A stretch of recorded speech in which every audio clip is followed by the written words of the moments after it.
Медведь в течение 3 долгих дней подряд без устали рыл яму прямо возле дома лесника Егора Холмова, что сильно выбивалось из обычного поведения дикого зверя. Егор наблюдал за ним с любопытством и растущим беспокойством.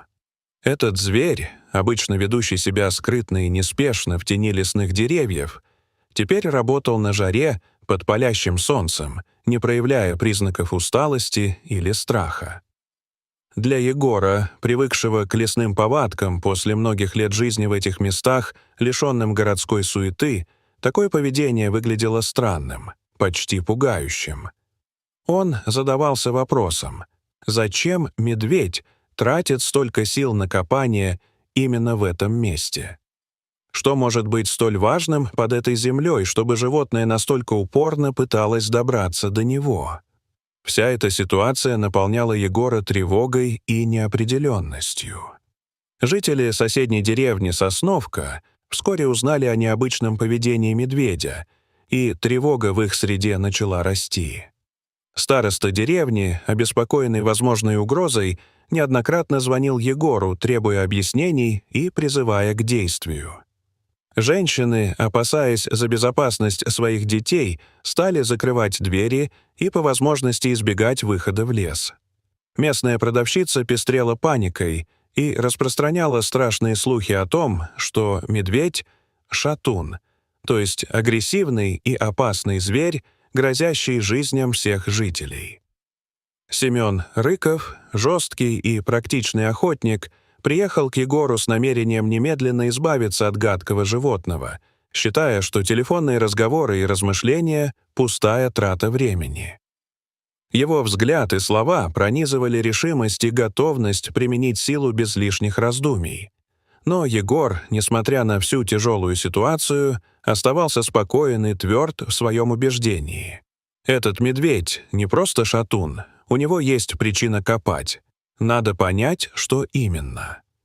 Этот конфликт мнений показал, насколько разными могут быть взгляды на природу и ее обитателей даже в маленькой деревне.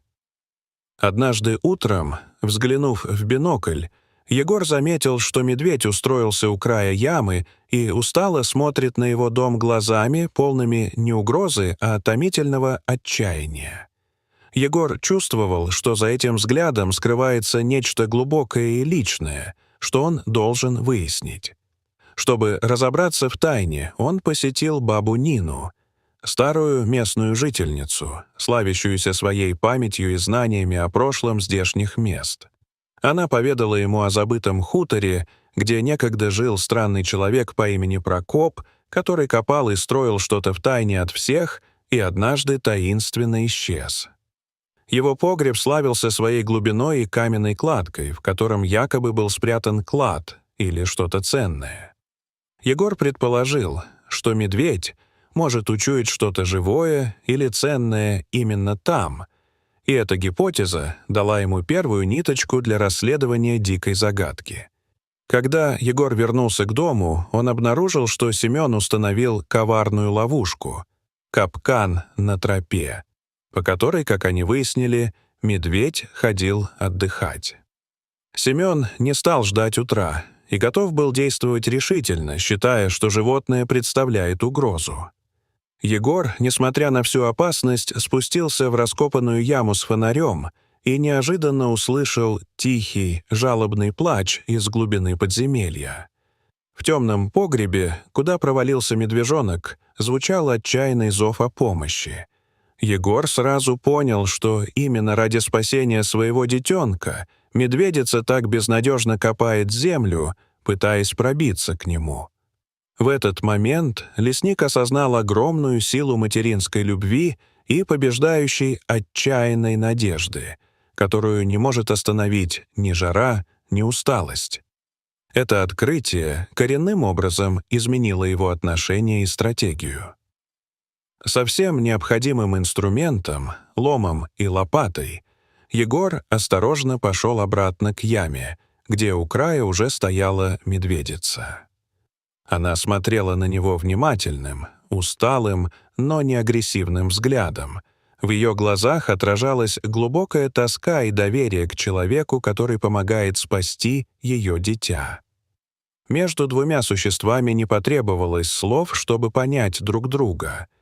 Именно это, молчаливое понимание и согласие, сделали их союз прочным. Люди редко сталкиваются с такими моментами искреннего сотрудничества с природой. Егор с усилием начал пробивать доски погреба, чувствуя, как каждая секунда на счету, ведь близился момент столкновения с охотником. В разгар спасательной работы Семен уже подъезжал на УАЗе с ружьем в руках, готовый выполнить свое обещание. Когда доски стали ломаться и яма открылась, Семен, прибывший на место с намерением избавиться от медведицы, был шокирован и растерян. Егор командовал ему не стрелять, объясняя всю ситуацию. Семен, удивленный и тронутый, увидел в глубине погреба детеныша медведя, испуганного, но живого. Впервые его суровые взгляды смягчились, гнев сменился разумом и пониманием того, что перед ним не враг, а беззащитное существо, и что все, что происходит, — история материнской любви и спасения. Объединившись, охотник и лесник вдвоем вытаскивали медвежонка, пока его мать на поверхности нервно и с тревогой ждала возвращения малыша. Это трогательное воссоединение наполнило воздух надеждой и снизило напряжение между людьми и природой. Семен, наконец увидев своими глазами истинную причину странного поведения медведицы, раскаялся и предложил вместе с Егором засыпать яму, чтобы никто больше не упал в нее случайно. Этот акт символизировал примирение двух противостоящих сторон — человека и природы, охотника и хранителя леса. Егор перестал быть для деревни отчужденным отшельником. Он стал героем, защитником и мудрым союзником леса, привлекшим внимание и признательность односельчан. Его поступок изменил отношение к дикой природе и ее обитателям, подарив людям урок терпимости и понимания. Однако покой не длился долго. Через несколько недель лесные тропы впервые заметили следы тяжелой техники, а в деревне появилось подозрение о черных копателях, людях, которые под прикрытием историков искали не древние артефакты или просто клады, а настоящую память и тайны, тщательно спрятанные под землей Прокопа и его товарищей. Егор и Семен быстро усвоили, что эти незнакомцы приходят не за золотом или драгоценностями, а за чем-то гораздо более ценным — цепью личных историй, ошибок и судьбоносных тайн, связанных с войной и потерями тех, кто когда-то жил здесь. Это был вызов, который требовал от них не только мужества, но и умения сохранить память и уважение к прошлому. В ночь, когда копатели начали свои раскопки с помощью отбойного молотка и электроинструментов, произошло неожиданное.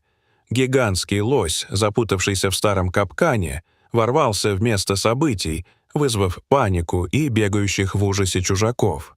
Животное в агонии рвало преграды и тем самым защитило тайну погреба. Такое вмешательство природы напомнило, что ее силы и дух несломимы. Полицейский наряд уже приближался, и Егор с Семеном, как законные защитники земли, вышли к нарушителям спокойствия, требуя прекратить незаконные действия. Это сражение за память и закон быстро окончилось тем, что черные копатели покинули лес.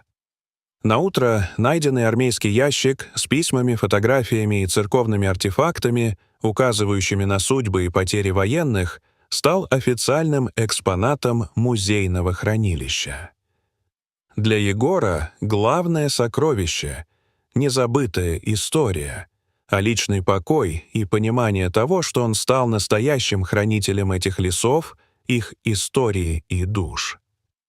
Он вписал себе в сердце и жизнь новую миссию — охранять не только природу вокруг, но и память прошлого, быть мостом между дикой природой и людьми.